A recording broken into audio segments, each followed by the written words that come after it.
오늘 참 대한민국에 있어서 중요한 날입니다. 무슨 날이죠? 우리 대통령을 뽑는 대선이죠. 소중한 한 표의 권리를 행사하셨죠? 그러니까 뉴스를 보니까 뭐 80% 정도 투표율을 얘기하던데 아주 많이들 참여하신 거 제가 볼 때 아주 좋은 현상이라고 생각됩니다. 아마 여기서도 다 지지하시는 그런 후보들, 정당이 다 다를 거라고 생각됩니다. 그럼에도 내가 표를 내지만 지지하는 후보가 안 될 수도 있어요. 그런데 이 표를 행사한다는 것이 무엇이냐면 권력이 독점되지 않도록, 그런 위험이 발생하지 않도록 하는 아주 중요한 한 표라는 것입니다. 그래서 여러분의 그 한 표는 이 나라가 한쪽으로 너무 치우치지 않는 균형을 가지고 또 앞으로 미래를 향해서 조금 더 발전할 수 있는 우리 대한민국의 미래가 달린 아주 소중한 한 표라는 것, 여러분이 나라 사랑을 오늘 실천했다라는 것을 말씀드리고 싶습니다. 한 표를 행사하신 여러분은 우리 조국의 희망이요, 또 조국을 사랑하는 귀한 주역이란 자부심을 여러분 잊지 마시기 바랍니다. 오늘 우리는 동일하게 이 본문을 통해서 나라를 사랑하는 한 사람을 만나게 됩니다. 애국자죠. 그리고 그의 고백이, 이 귀한 고백을 통해서 진정으로 나라를 사랑하는 것이 무엇인가, 그리스도인이란 무엇인가, 그리스도인인 우리가 정말 진정으로 나라를 사랑하는 것이 무엇인가를 함께 나누어 보려고 합니다. 먼저 우리 1절 말씀이죠. 제가 가진 성경에서 보니까 1, 2절이 이렇게 같이 있어서 아까 제가 이상하다, 분명히 이게 아닌데 한데 1, 2절이 같이 있는 것 같아요. 그러니까 여러분 성경도 똑같습니까? 그렇다면 그 구절을 함께 읽어보도록 하겠습니다. 시작. 내가 그리스도 안에서 참말을 하고 거짓말을 아니하노라. 나에게 큰 근심이 있는 것과 마음에 그치지 않는 고통이 있는 것을 내 양심이 성령 안에서 나와 더불어 증언하노니. 네. 오늘 우리가 눈여겨봐야 할 중요한 표현입니다. 나는 거짓말을 하지 않고 참말을 한다라고 이렇게 바울이 증언을 하고 있습니다. 그런데 중요한 것은 누구 안에서 참말을 하느냐라는 것이 중요해요. 누구 안에서 참말을 하고 있습니까? 그리스도 안에서. 예수 믿는 우리들, 그리스도인인 우리는 누구인가를 생각하게 하는, 짧은 구절이지만 생각하게 하는 말씀입니다. 그리스도인인 우리에게서, 우리 입술을 통해서 나오는 말이 어떤 말이 나와야 될 것인가. 이제 김수미 씨, 영화배우 김수미 씨가 한 영화를 통해서 이렇게 내뱉은 대사가 워낙 이렇게 찰지게 욕을 하면서 하는 대사라서 이게 재미가 있어서 되게 유명해졌어요. 유튜브 이렇게 막 다른 영상들을 해도 이 대사가 막 그 김수미 씨의 목소리가 이렇게 인용이 됩니다.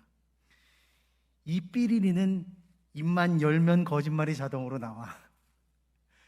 뭐 줄임말로는 입벌구라는 말도 있더라고요. 정치인의 표현 입벌구. 보니까 입만 벌리면 구라다. 거짓말이란 이야기죠.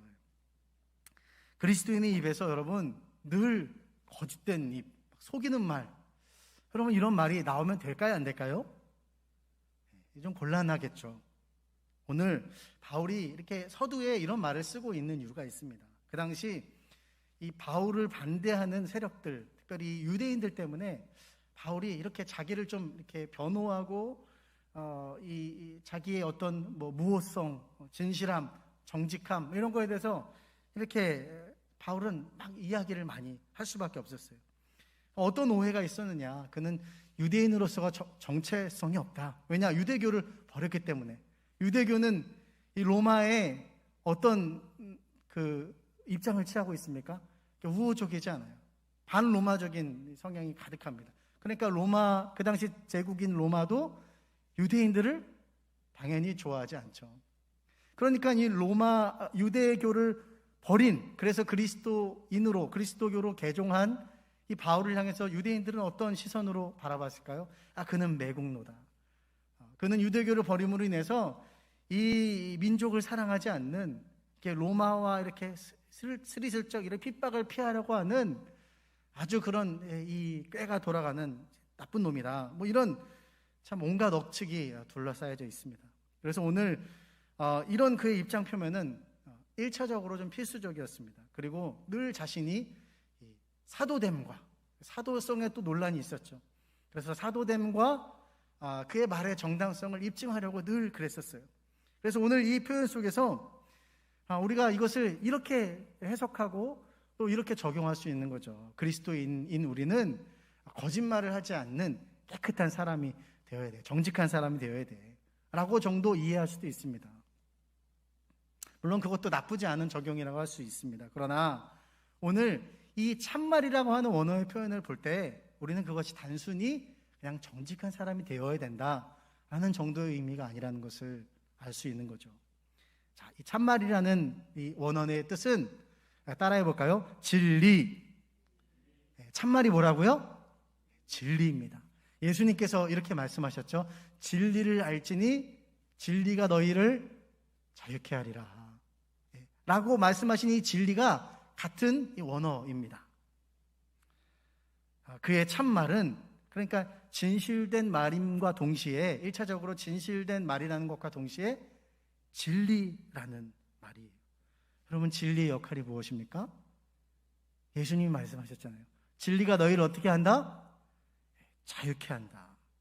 사람들을 자유롭게 하는 것, 해방을 누리게 하는 것, 생명을 누리게 하는 것, 그것이 진리의 역할인 거예요.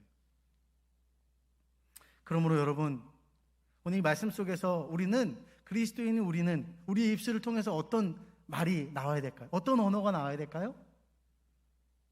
우리는 사람을 자유롭게 하는, 사람을 살리는 우리의 입술을 통해서 이 진리가 선포되어야 될 줄 믿습니다. 우리 좀 주위에 계신 분들 축복하면서 좀 이렇게 인사하실까요? 진리만 전합시다. 시작. 진리만 선포하십시다. 중요한 것은 이 진리, 참말, 이것은 누구 안에 살 수 있다는 거예요? 누구 안에서? 성경에 나와 있잖아요. 그리스도 안에서, 예수 안에서 할 수 있는 말이라는 거예요. 나는 막 좋은 말을 하려고 했는데, 나는 무언가 덕이 되는 말을 하려고 하는데 이게 상대방이 그렇게 들려지지가 않는 거예요. 왜요? 내가 하려고 했으니까. 그리스도 안에서 하는 게 아니라 내가 내 판단으로, 내 기준으로, 내 이성으로 그렇게 하려고 했으니까 진리가 잘 전해지지 않는 거예요. 여러분 오늘 여러분은 진리를 전하고 있습니까? 여러분에게 이 거짓이 없는, 속이지 않는 그런 말이 여러분에게 있습니까? 아니면 여러분에게는 속이는 말, 누군가에게 찾고 덮고 거짓말하는 그런 말이, 입만 열면 거짓말을 하는 그런 말이 혹시 있지 않습니까? 소원합니다. 여러분 예수 안에서 우리의 언어가 바뀌어질 수 있기를, 우리 입술을 통해서 예수 그리스도의 진리가 선포되어질 수 있기를 여러분 예수님의 이름으로 축복합니다. 방금도 말씀드렸지만 그리스도인이란 이렇게 진리를 전하는, 또 거짓이 없는 정직한 사람이라고 그렇게 말했어요. 정작 우리가 진실을 말할 때, 우리가 정직, 이런 진실을 말할 때 떠올려지는 이 단어가 있습니다. 양심이죠. 양심. 양심이라는 것을 떠올리게 됩니다. 우리는 누군가 정직하지 않을 때 이런 표현을 쓰죠. 야, 양심에 손을 얹고 생각해봐라. 이 양심 없는 놈아. 이렇게 이야기합니다. 가끔 설교 시간을 통해서 우리는 이 양심에 대해서 이렇게 배웠습니다. 하나님께서 선물로 주신 양심. 그래서 양심을 떠올려질 때 양심이라는 건 굉장히 절대적인 기준처럼 이렇게 판단이 됩니다. 선과 악을 이렇게 구분할 때 이 양심이 굉장히 절대적인 기준이다.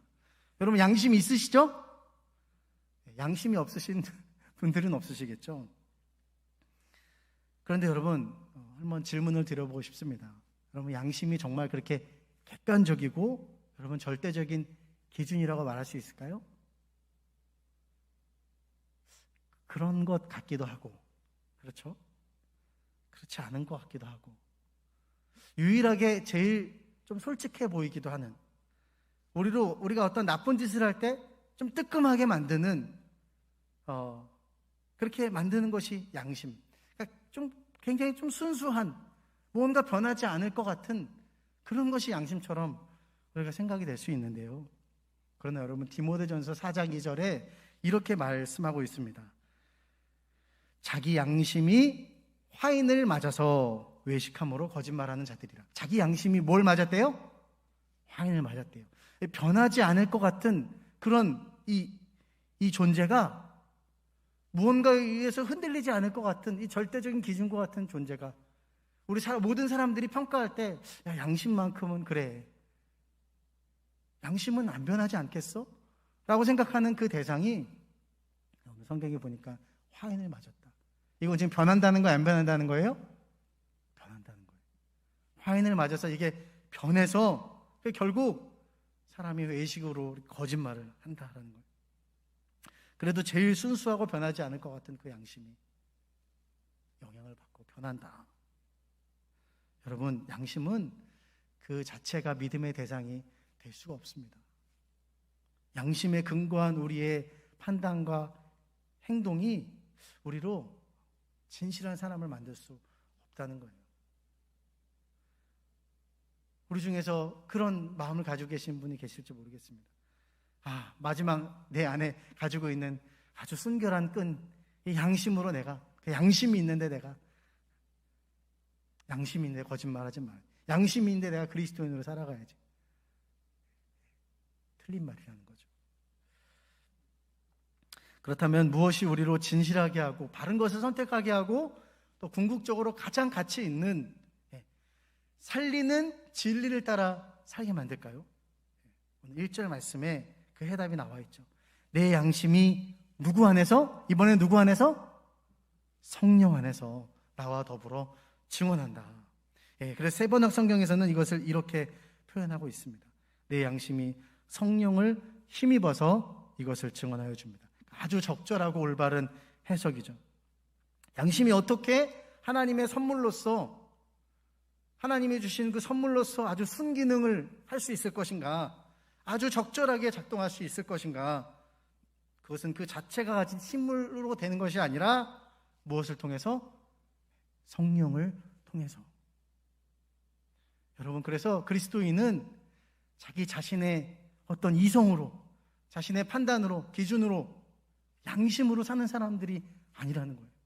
오늘 이 말씀을 통해서, 짧은 구절을 통해서 아주 우리는 중요한 그리스도인이라는 무엇이 있어야 되는 것인가? 절대적인 기준은 내가 아니에요. 양심이 아니에요.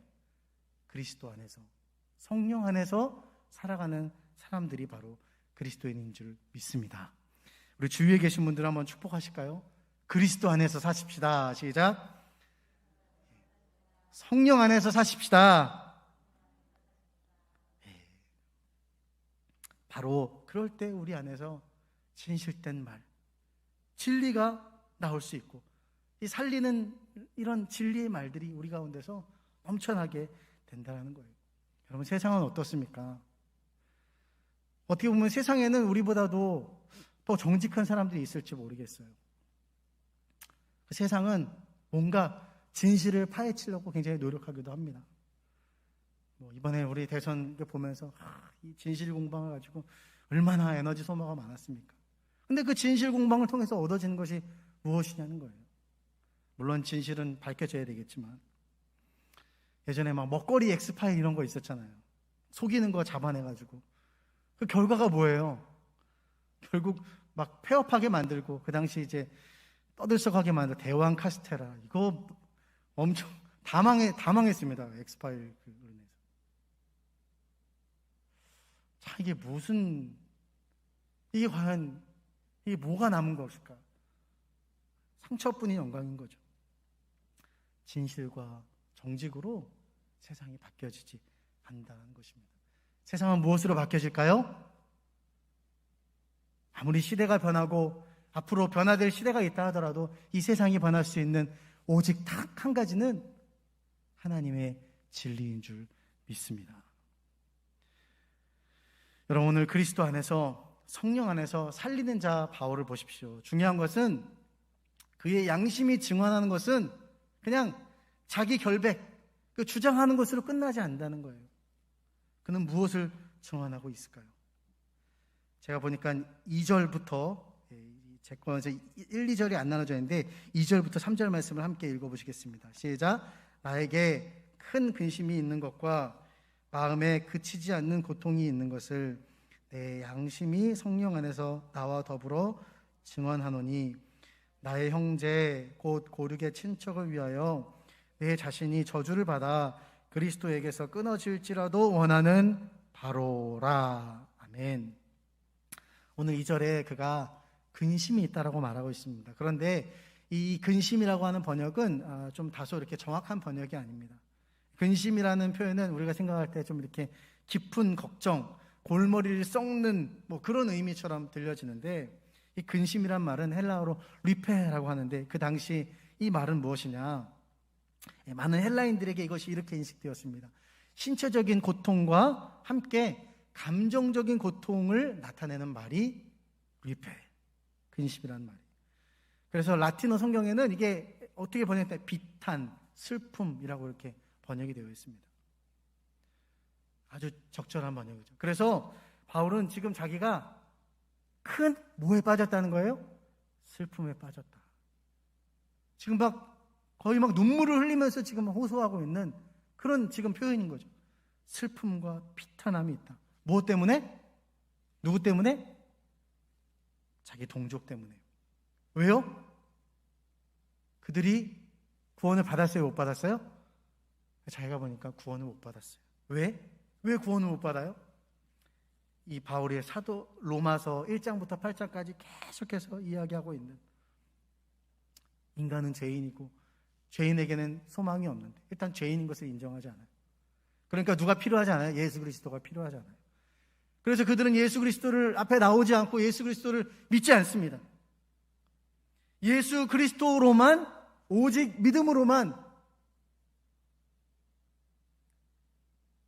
구원을 받을 수 있는 것인데, 그가 그토록 로마서 1장 8장까지 계속해서 그렇게 주장했는데,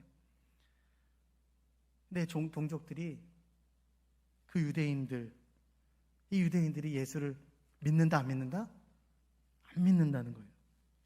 너무나 간단명료하고 너무나도 명쾌한 해답이 있는데, 정말 그냥 그 예수의 이름을 부르고 예수님을 의지하고 예수님 앞에 나오면은, 무릎 꿇으면은 되는 문제인데 이거를 안 한다는 거예요. 그러니까 다 차려진 밥상에 숟가락까지 다 이렇게 해서 떠서 먹여주는데 어떻게 하는 거예요? 밥상을 걷어 차버리는 게 지금 유대인들이, 내 동족들이 하고 있는 일이라고 생각하니 바울의 지금 아주 미치고 환장하고 아주 그냥 그런 노릇인 것입니다. 그래서 그는 3절에 그렇게 이어서 표현하는 거죠. 이 답답한 현실을 이렇게라도 했으면 좋겠다라고 표현하는 거예요. 이렇게라도 했으면 좋겠다. 그러니까 바울이 얼마나 답답했으면, 오죽했으면 이런 표현을 썼나. 3절을 볼 때, 야, 바울이 오죽했으면 이런 표현을 썼나의 정도로 여러분 이렇게 받아들이시면은 비교적 적절한 그런 해석이라고 말할 수 있어요. 재미난 게 이 3절이, 제가 왜 이렇게 말씀드리냐면 3절이 오랫동안 신학적인 난제였어요. 신학적인 난제고 지금도 그렇습니다. 이 구절을 잘못 해석한 주석가들도 꽤나 많습니다. 그리고 이 구절을 가지고 시비를 거는 사람들도 있어요. 뭘 가지고 시비를 거냐? 구원의 문제를 가지고 시비를 겁니다. 구원의 확실성, 보증성에 대해서 이거 봐라. 바울도 지금 이렇게 이야기하고 있잖아요. 자기가 여태까지 확실한 보장이라고 해놓고서는 지가 지 입으로 내가 구원에서 떨어진다, 이런 소리, 끊어진다, 이런 얘기 한다는 것은 이게 구원이 확실하냐, 보증이 있냐? 그냥 지가 한 말 아니냐? 모순 덩어리다 라고 시비를 거는 것이죠. 그러나 이 표현은 미완료 과거 시제로 바울이 저주를 받는 것을 원했다, 그가 엄청 소원했다, 그리고 그렇게 기도해 왔다라는 것이 아니라 불가능한, 그러니까 일어날 수 없는 일인 거예요. 구원에서 끊어진다는 것은 일어날 수 없는 불가능한 일인데, 왜냐하면 그건 하나님이 하신 일이기 때문에 그건 사람이 마음대로 할 수 있는 일이 아닌 거죠. 그래서 이건 불가능한 일인데, 불가능한 일이라는 것을 알면서도 말도 안 되는 일이지만 가능하다면, 이게 만약이라도 가능하다면 이라는 전제를 가지고 바울은 난 그걸 바랄 수 있을 것이다 라고 하는 이런 표현인 겁니다. 여러분, 아무리 그래도 여러분이라면은 이런 표현을 쓸까요? 내 동족들을 생각하면서, 여러분 이 대한민국, 여러분 뭐 이웃들을 바라보면서 차라리 내가 이러면서 바울처럼 여러분 이런 표현을 쓰시겠습니까? 저라면 안 쓰죠. 만약에 막 그렇게 얘기하면은 주위에서 지켜보는 사람들이 이렇게, 야, 말이라도 함부로 그렇게 하는 거 아니야. 결국 재수없게 그런 말을 해. 큰일 날 소리를 하고 있어. 아무리 그래도 그렇지, 이렇게 어떻게 저주를 받는다고 그러냐. 그건 아니다. 그런데 여러분, 우리가 딱 예외로 이런 비스무리한 표현을 쓸 때가 있습니다. 언제일까요? 언제예요? 내 자식이 고통당할 때, 아플 때. 이번에 이제 제가 코로나로 이렇게 코로나가 생각보다 조금 길게 갑니다. 아직도 약간의 좀 기침이 있고 또 그런데 목소리도 약간 좀 이제 그렇죠. 평상시랑 다르죠. 처음에는 저희 아내가 걸렸어요. 학원에서 일을 하다가 아마 가르치다가 확진이 된 것 같아요. 몸이 이상하다 해가지고 PCR 받고 하니까 양성 판정 받아서 바로 격리시켰습니다. 방에다 가두고 나오지도 말아라 이러면서 막 먹을 거 갖다 주고, 이러고 이제 우리는 안 걸리겠지 이러고 있는데, 곧 이어서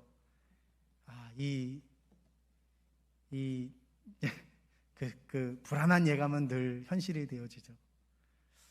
갑자기 이제 금요일 저녁부터였나, 토요일부터 약간 잔기침이 나는 거예요. 이렇게 자꾸 목이 약간 간질간질 이상하더라고요. 근데 이제 제 계획에는 아니야, 이거는 뭐 아닐 거야. 원래 계획은 안 걸렸을 거라고 생각하고 주일날 이제 교회 나와야겠다. 예배 있고 다 해야 될 일이 있으니까 나와야겠다. 그리고 주일날 PCR 받고 만약 양성이면 이제 뭐 그렇게 해야 되겠다. 뭐 이런 뭐 생각이 있었습니다. 물론 이상하면 당연히 안 나와야 되겠죠. 근데 이제 점점 이상해지는데 저만 그런 게 아니라 이제 딸이 이제 그러는 거예요. 저녁부터 이상 증세가 나타나고 약간 열도 있는 것 같고 뭐 이럽니다. 그리고 이제 토요일에 주일날 넘어갈 때 막 나름대로 뭐 이렇게 온라인으로 뭐 하려고 이렇게 준비하고 막 있는데 딸이 이제 새벽에 문을 열고 울면서 들어오는데 고열이 뭐 열이 펄펄 나는 거예요. 열을 재보니까 막 39도, 제일 높을 때 39.9도까지 가는데 진짜 뭐 제 마음이 막 이거 어떡하지? 근데 아내가 나올 수 없어요. 격리니까. 방에서 나오면 안 되니까. 혹시라도 이게 뭐 아닐 수도 있는데 뭐 코로나까지 오면 안 되니까. 그래서 막 카톡으로 막 얘기를 주고받습니다. 어떻게 해야 되냐, 뭐 해열제를 찾아라. 너무 답답한 거예요. 답답한데 뭐 39.9도까지 가니까 119를 불러야 되나, 이거 어떻게 해야 되나. 여러분도 아시겠지만 걸리면은 이게 내가 확실히 양성 판정이 받으면은 뭐 병원과 이런 얘기도 할 수 있지만, 그렇지 않으면 뭔가 손 쓸 수가 없어요. 그러니까 이거 뭐 병원도 못 가고 뭐 어떻게 응급실 가신 뭐 어떻게 못한데 애는 열이 막 나던데. 다행히 정말 하나님의 은혜로 해열제 먹고 열이 떨어지고. 그때 그런 생각이 들더라고요. 진짜 차라리 이게 막 잘못됐어 이런 생각 드니까 그냥 차라리 내가 아팠으면 좋겠다. 애가 막 열이 막 나니까 구르는 거예요. 막 구르고 PCR을 받을 때도 이제 간신히 해열제 먹여서 진짜 잠깐 괜찮아질 때 가서 줄도 막 1시간 반씩 쓰고 막 이러니까 얼마나 마음이 조마조마하던지. 다행히 그냥 양성이 나와서 이제 그때부터는 조치가 이렇게 참 수월하게 됐는데, 그 아이가 아플 때 그런 마음이 드는 거죠. 내가 아팠으면 좋겠다. 내가 아팠으면. 그 이후에 괜찮을 줄 알았던 아들 녀석도 또 그렇게 똑같이 고열이 나면서 그것도 보니까 또 내가 아팠으면 좋겠다. 여러분, 오늘 사도 바울의 마음이 어떤 마음이냐는 거예요. 이렇게 표현하고 있는 사도 바울의 마음 속에서, 이 표현 속에서 여러분, 우리는 무슨 마음을 느낄 수 있습니까? 그 속에 있는 아버지의 마음이 그 안에 있다는 것을 우리는 발견하게 됩니다. 어쩌면 자식을 향한 부모의 마음보다도 더 큰 애절한 사랑을 이 동족을 향해서 보이고 있다는 것을 우리는 이 표현 속에서 발견하는 거죠. 여러분, 이런 사도 바울의 표현은 구약 성경에서도 찾아볼 수 있습니다. 구약 성경에도 똑같은 인물이 이런 표현을 하고 있어요. 누구일까요? 바로 모세입니다. 모세가 이제 하나님을 향해서 반역하는 백성들을 향해 이 백성들이 하나님께 저주를 받을 때 모세는 하나님께 기도하는 거죠. 하나님, 그들의 죄를 사하시옵소서. 그렇지 않으면, 그렇게 하지 않으실 거면 원컨대 지혜 기록하신 책에서 차라리 내 이름을 지워버리소서. 도무지 우리로서는 이들의 이런 마음들을 헤아릴 수 없습니다. 민족을 사랑하는 마음이라는 어떤 마음일까? 모세의 마음과 사도 바울의 마음을 우리가 좀 깊이 묵상할 때 헤아릴 수 없어요. 그래서 옛 주석가 벵겔이라는 사람이 이런 말을 했습니다. 모세와 바울 속에 있던 사랑의 분량을 측정하기는 쉽지 않다. 우리의 제한된 이성이 그 깊이를 측량할 수 없다. 마치 어린아이가 투사들의 용기를 도저히 이해할 수 없듯이 말이다. 이것은 마치 이제 자식이 부모의 마음을 헤아리지 못하는 것과 똑같은 것 같아요. 칠순을 맞이한 한 부모에게, 아버지에게 자식들이 잔치를 차려주는 거예요. 아버지가 자식들의 이 노고에 고마워하면서 동시에 아쉬운 표정을 짓습니다. 그리고 말하는 거예요. 얘 너무나 고맙고 즐겁구나. 그런데 너희 형, 첫째 형이 보이지 않아서 너무너무 내 마음이 안타깝다. 그러자 형제들이 이야기합니다. 아버지, 형이 아버지한테 어떻게 했는데? 형 생각을 하세요. 형이 아버지를 위해서 해준 게 뭐가 있습니까? 맨날 속이나 썩이고 마지 노릇도 하지 않고 이렇게 중요한 행사에 형이 나서서 해야 되는데 형이 형 역할도 못하는데 그런 형 얘기를 뭐하러 해요? 그런 형 우리는 필요 없어요. 자식들이 다 못된 형이죠. 그렇게 충분히 말할 수 있죠. 형제들 입장에서. 그런데 아버지는 그렇지 않아요. 아버지는 말합니다. 그래, 너희들이 해준 잔치가 너무나 고마운데 그래도 너희 형이 이렇게 보이지 않아서 내 마음이 너무 안타깝구나. 자식의 마음과 부모의 마음은 다르다는 거예요. 똑같은 이야기가 성경에 쓰여져 있죠. 돌아온 탕자의 이야기인 거죠. 둘째, 여러분, 둘째가 왜 탕자입니까? 나가서 화랑방탕 돈을 흥청망청 써서 탕자입니까? 그래서 탕자가 아니죠. 버젓이 아버지가 살아있는데 유산 달라고. 후레 자식이죠. 아버지가 살아있는데 유산 달라는 게 아버지 보러 빨리 죽으라는 얘기죠. 그 당시 그런 얘기인데, 나가서 다 돈을 흥청망청 쓰고 자식으로 자격이 없어요. 그래서 나중에 그가 돌아왔는데 형은 기뻐하지 않죠. 그러나 이 후레 자식 탕자를 오매불만 기다리는 한 사람이 있어요. 누구예요? 그의 아버지. 언제나 돌아올까? 오매불망하며 기다리다가 자식이 돌아왔을 때, 그 둘째 아들이 돌아왔을 때 집안에 살찐 송아지를 잡아서 잔치를 베푸시는 그 아버지. 이야기를 통해서 예수님은 하나님 아버지의 마음을 우리에게, 그 하나님 아버지의 사랑을 우리에게 말씀하시는 거예요. 그런데 여러분, 이 하나님의 아버지의 마음을 공유하시는 분이 계십니다. 누구일까요? 바로 예수 그리스도이신 거죠. 그 마음을 공유하시기 위해서 예수님이 선택하신 길이 어떤 길입니까? 스스로 나무에 달려 저주를 받으셨어요. 그리고 그 십자가에서 하나님과의 관계의 단절을 그분이 경험하셨습니다. 오늘 이 3절이 신학적인 난제라고 했습니다. 그러나 여러분, 이 구절 속에서 우리는 아주 깊은 은혜, 그 은혜를 발견하는 거죠. 바로 우리를 위해서 저주를 받으신 분이 누구다? 예수 그리스도이시다. 그리고 4절 말씀이죠. 하나님과 아무런 관계없는 우리가 어떻게 자녀가 되고 어떻게 영광을 얻고 오늘 이렇게 우리가 예배를 드릴 수 있는 특권을 누리고 하나님의 약속의 말씀을 받고 그 약속의 말씀을 통해서 무언가 깨달을 수 있냐는 거예요. 여러분, 어떻게 우리가 구원을 받을 수 있었냐는 것입니다. 여러분, 어떻게 구원을 받았습니까? 그분이 우리를 위해서 스스로 저주를 받음으로, 하나님께로부터 비록 일시적이지만 그러나 예수님께는 도저히 상상도 할 수 없는, 태초 전부터 하나님과 뗄래야 뗄 수 없는 삼위일체로 존재하셨던 그 예수님이 하나님과의 관계의 단절을 경험하셨어요. 그렇게 하심으로, 그런 엄청난 대가를 지불하심으로 우리가 구원을 받은 것이죠. 이 엄청난 은혜를 우리가 이렇게 누리게 된 줄 믿습니다. 할렐루야. 여러분, 그런 엄청난 은혜를 경험한 자, 그런 엄청난 은혜를 깨달은 자에게 일어나는 놀라운 변화가 있습니다. 그 변화는 어떤 변화일까요?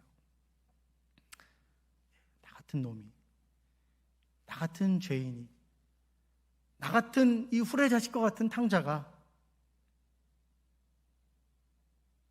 하나님 앞에서 볼 때 내가 그런 사람이죠. 근데 그런 사람이 하나님 앞에 용서를 받았어요. 그런데 하물며 저 사람도, 저 왼수 같은 저놈도 바라보는데 용서해야지, 용납해야지. 저 사람도 나처럼 변화받고 구원받을 수 있지. 아니, 하나님 보실 때 저들은 불쌍한 자들이지. 그러고 보니 나는 이렇게 은혜를 알아서 구원을 받았는데 저들은 이 은혜를 나처럼 받지 못했고 깨닫지 못했으니 생각해보니 내가 그렇게 나쁘다고 여기는 저 사람은 정말 이 세상에서 불쌍한 사람들이구나. 긍휼한 눈으로 그들을 바라보는 놀라운 변화가 바로 일어난다는 거예요. 영혼을 향한 아버지의 마음이 우리 안에서 차츰차츰 자라나는 거예요. 은혜를 알면 알수록 그렇게 영혼을 향한 사랑이 점점 더 쌓이고 커지는 겁니다. 그러다 보니까 어떻게 해요? 그들을 위해서 기도합니다. 그러다 보니까 그들에게 찾아가요. 그들에게 무언가 나눠줘요. 그들에게 그리고 기회가 되면 전도도 합니다. 그렇게 하면서 선교도 하는 거예요. 바로 이것이 은혜 받은 자에게 일어나는 놀라운 변화라는 거예요. 지금 그 일이 바울에게 일어난 거예요. 그리고 주체할 수 없을 정도로 그 마음이 커지고 커져서 이 동족들을 바라볼 때 큰 슬픔이 되고 비탄이 되고 마음에 거룩한 불이 일어나는 거예요. 여러분, 바울이 사랑한 자들이 누구예요? 동족들, 유대인들입니다. 근데 이 동족들이 어떤 동족들이에요? 자기를 죽이려고 했던 동족들이에요. 심지어 이 바울의 전도 여행에 보시면 사도행전 이렇게 말씀 통해서 보셨지만 루스드라 성에서 어떤 일이 일어났습니까?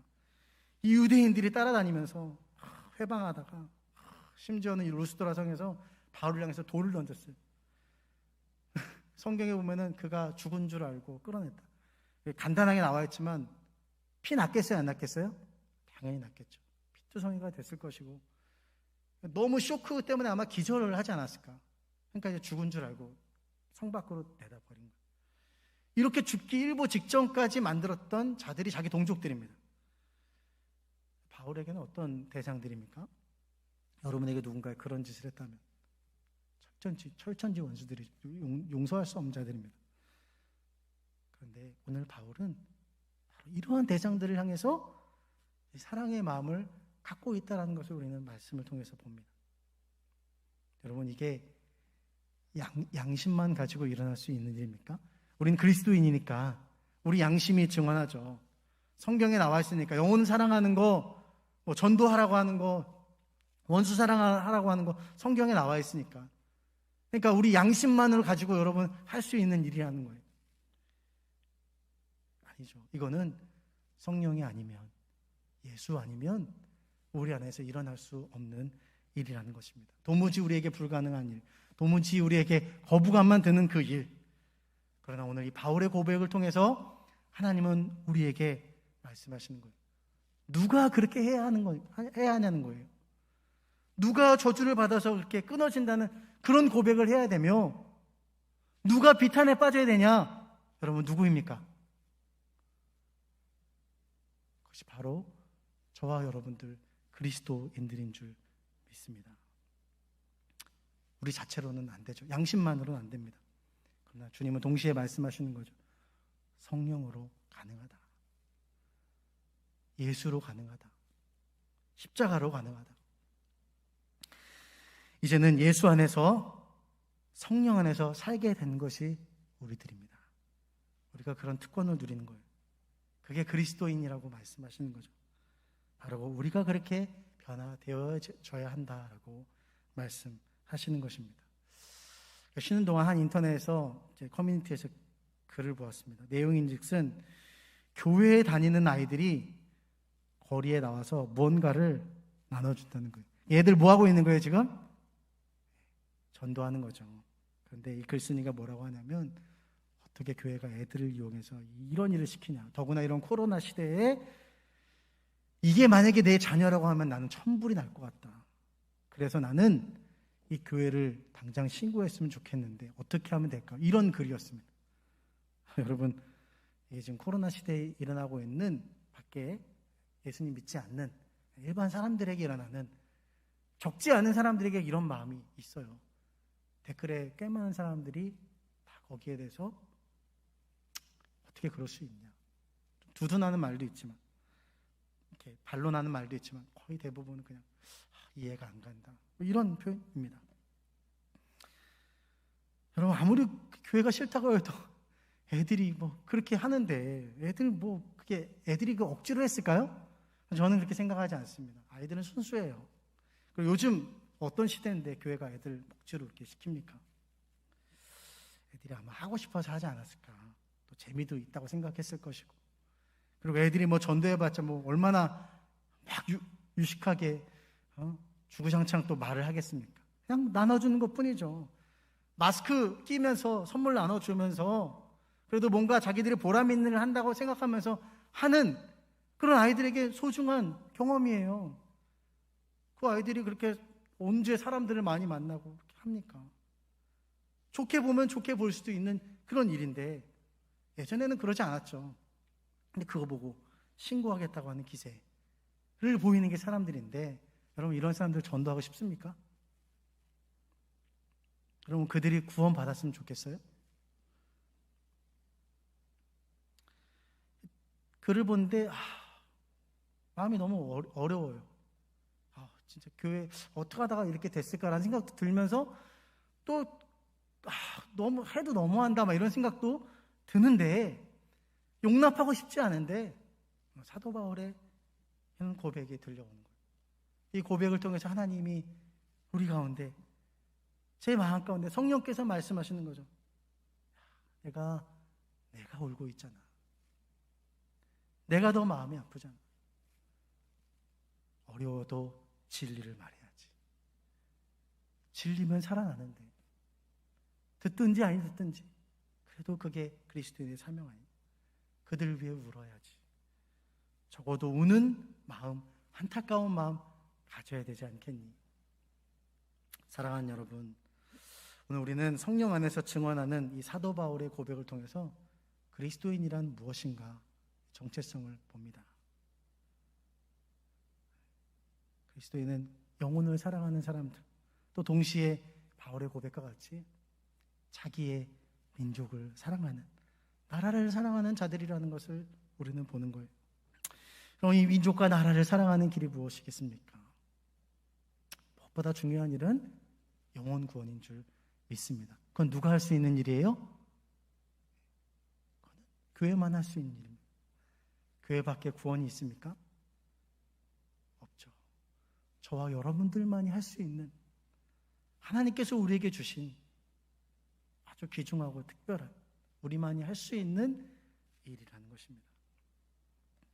또 그리스도인의 우리나라 사랑하는 것이 오늘처럼 우리는 소중한 한 표를 투표할 수 있어요. 그런데 여러분, 우리가 좀 생각해 봐야 될 문제인 것 같아요.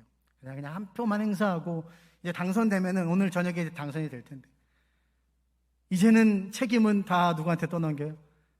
대통령 세워놓고 다 떠넘기고, 좀만 잘못되면 진실을 가지고 막 잣대를 가지고 비난하고, 또 이제 좀 시간 지나면 다 이제 막 탄핵하자고 막 일어나고.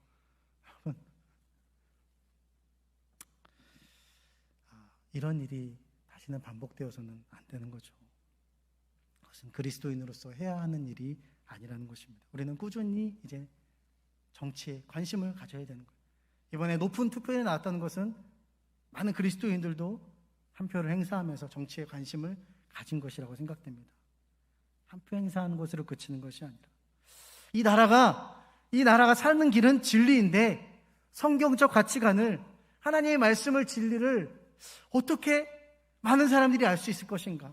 정말 위정자들도 어떻게 그런 하나님의 진리를 가지고 정치하고 나라를 다스릴 수 있게 할 것인가? 이제 우리가 기도하고 고민하고, 뭔가 우리의 삶을 통해서 교회가 먼저 이런 일들을 앞장서고, 우리 한 사람 한 사람이 바울과 같은 심정으로 나라를 사랑하고 영혼을 사랑하는 그런 마음으로 이제는 우리가 무엇인가를 움직여 가야 되는 것이죠. 여러분, 하나님의 마음으로 계속해서 바울이 그랬던 것처럼 당장은 무언가 바뀌지 않는 것 같지만, 우리는 눈물의 씨앗을 한 가지, 한 스텝, 한 단계, 한 걸음을 이제 걸어가야 되는 것입니다. 성경은 분명히 우리에게 약속하고 있죠. 눈물로 씨를 뿌리는 자는 기쁨으로 단을 거두리로다. 사랑하는 여러분, 왜 우리가 이러한 믿음의 삶을 살아가야 될까요? 예수 그리스도께서 우리에게 그렇게 헌신하셨기 때문에, 그런 헌신으로 바울과 같은 사도가 세워졌기 때문에, 그 바울을 통해서 많은 믿음의 사람들이, 교회가 세워지고 믿음의 사람들이 주께로 돌아왔기 때문에, 또 그들의 희생을 통해서, 눈물의 기도를 통해서 이 교회가 세워졌기 때문에, 그래서 우리가 그들을 통해서 복음을 듣고 우리가 이렇게 교회를 나오고 우리가 예수를 믿었기 때문에, 사랑하는 여러분, 우리는 복음의 빛인 자들인 줄 믿습니다.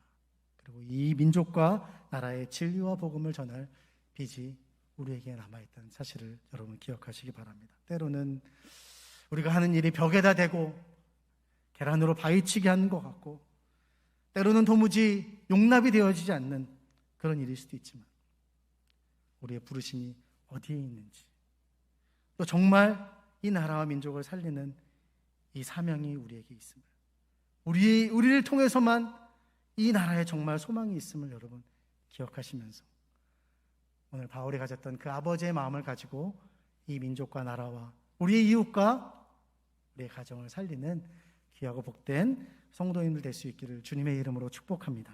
우리 함께 기도하시겠습니다. 먼저 우리가 함께 좀 기도하길 원합니다. 우리 기도의 제목은 우리의 모습을 좀 돌아봤으면 좋겠어요. 다 아는 내용일 수도 있고 그렇지만, 여러분, 이 말씀을 대할 때 정말 우리 안에 너무나 이기적인 모습이 있지 않은지, 전혀 바울과 같은 그런 마음 1도 일어나지 않고 있다라면, 특별히 코로나로 인해서 점점 모든 사람들이 그러는 것처럼 우리 또한 나만 생각하고 별로 죽어가는 이웃에 대해 관심을 갖지 않고,